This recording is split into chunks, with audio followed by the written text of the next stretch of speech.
but never let it be said we Rasna back down from a fight. Draw your weapons, stand ready, and prepare to hold your ground. Welcome to Iberia, I am Wolf, and today I'm happy to announce the release of the most comprehensive faction overhaul mod for Total War Rome 2. It is called Etruria Total War, and it focuses on bringing the Etruscan League to life with plenty of new events, units and more. If you've always wanted to play the underdog to face the might of Rome, stick around as I'm going to tell you exactly what secrets this mod holds. Welcome to the campaign map. This is the starting situation for the Etruscan League. You start with a single settlement, and your other two settlements from vanilla have been given to the Carthaginians and the Celts. You start in a war against the Genoese out in the north, and you are a client state of Rome. Rome themselves are fighting against the Veneti, not the Etruscan League, and they have a couple of rebel armies to fight, one in the north and one in the south. As Etruria, you also have access to new buildings, and perhaps the most important building are going to be the temples. The temples are used to represent Etruscan culture and Etruscan religion. And here, I have to choose 5 gods to represent. Of course, there are many more deities that the Etruscans worshipped, but now we have the Shrine of Tin, the Shrine of Laran, the Shrine of Sethlans, the Shrine of Nethuns, and the Shrine of Minerva.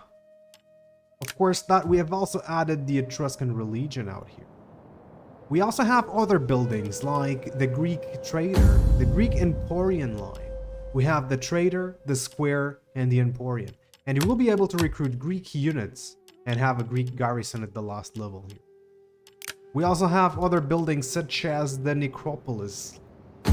The Necropolis is on a city building, and you have 3 levels as well: a burial site, burial complex, and necropolis. In here you will be able to recruit the royal guards and gladiators, and of course descriptions to match.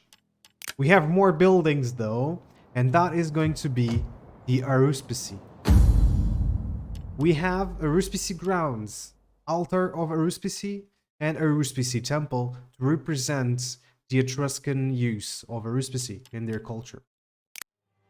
An overhaul is not an overhaul without new units, so let's have a look at the Etruscan roster. This is the naval roster with a lot of new additions, and let's have a look at the land battles. Ooh, those are a lot of new additions as well. We have a few axeman units, we have new sword infantry inspired on the Romans, we have new hoplites units, and of course archers, heavy skirmishers, and field artillery. And we cannot forget about the chariots. They are an excellent unit to use on your campaigns, and they can also be a general, and you will need them in the early game. A completely new feature in Total War is civilian units. Yes, that's right. Etruria Total War adds 2 civilian units. First we have, of course, the builders. The builders are units that essentially does this. Minus 40% construction costs in the local region, it's 10% per builder, and plus 1 set of defenses per builder as well. This has a cap of 5, of course, so if you have more than 5 builders, the extra builders will not do anything unless they are on another army. Now we also have the trader units, and the trader unit here, they give you 3% of your total GDP. You can see it on the faction summary right here, that right now I have 6 ships, so I have plus 18% trade GDP per turn, and they have 0 upkeep if you are in the patrol stance. Otherwise, they will have their regular upkeep of 160, so I would really advise you to have your trade ships on patrol at all times, though they can be easily attacked. This mod is not only about units, it also has events, dilemmas, and incidents. This one is one of the historical events that happen throughout your campaign. Starting on turn 8, there will start a chain of events that will eventually lead you to a war against Rome. There are actually 2 chain of events that can trigger, depending on the number of settlements you have by turn 8. In this case, we have unrest at Velsna that will put the public order of that settlement lower. This is one of the incidents that happened after a dilemma that I answered on the last turn about traders. And like these, there are many more for you to enjoy. Rome's auxiliary system was also applied to the Etruscans, so if we go here to the auxiliary camp, we can actually recruit Celtic units, and we'll be able to recruit all of the auxiliary units throughout the map. There are female generals on this mod, so if we go here to raise forces, I can actually select a female general for the Etruscan faction only, of course. There are victory conditions, victory objectives right here for economic, cultural, and military victory. You have the chapter objectives that all factions have, but usually non-vanilla playable factions don't have.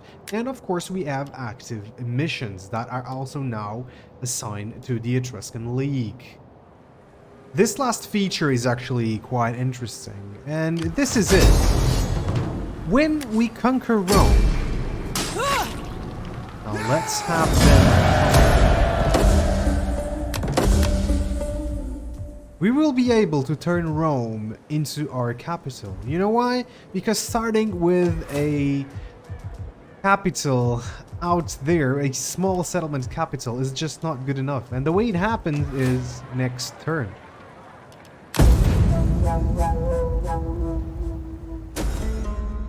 Now here we go.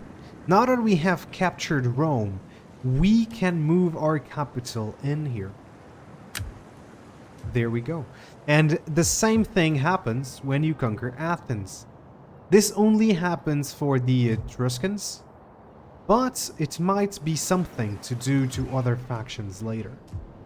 If you like what you see here, you can go to the Steam page in the description below, download the mod and try it out yourself. And thank you guys so much for watching. I have been Wolf, and I'll see you all on the next time.